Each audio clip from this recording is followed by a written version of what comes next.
Ankafaliana sy ampitsikina tanteraka tompolay sy tokovavy ny arahana amintsika amin'izao alatsinainy fa 4 ny volana desambra izao manatitra ny araba ary manasanao anaraka ny vaovao hatramin'ny farany ny fampahafantarana ny mety ho ny toetrandro azo avy hatrany moa zany no isantarantsika ny fampahalalam-baovao mbola itoy ny orana any oalina sy rampitso fa 10 ny volana desambra raha araka ny vinaviny rehefa tsy milatsaka kosa moa ny orana dia anjombona ny andro amin'ny faritra maro manerana ny nosy tatitra izay avy hatrany. Raha ny fanazavana nomeny avy ao amin'ny sampanampamantatra ny toetry ny andro dia ho avy ny orana mandritra izao fankalazana ny fetin'ny Noely izao. Nanomboka androany moa iny efa hitasika iny dia nanjombona ny andro ary orambe nandritra ny tolakandro. Eo anelanelan'ny 2 ka hatramin'ny 7 degré celsius kosa ny maripana.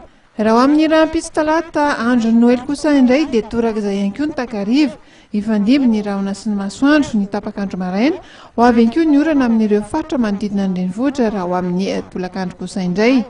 Saika ireo faritra manerana ny nosy moa ireo ahitana ny fiovaovan'ny toetry ny andro io ambetika manjombona ambetika avy ihany koa ny orana fa amin'ny ankapobeny ihany koa mandritra ny tapakandro maraina dia afana dia afana ny andro raha ho amin'ny renivohiparintany enina eto Madagasikara izay mandritra izao fety izao.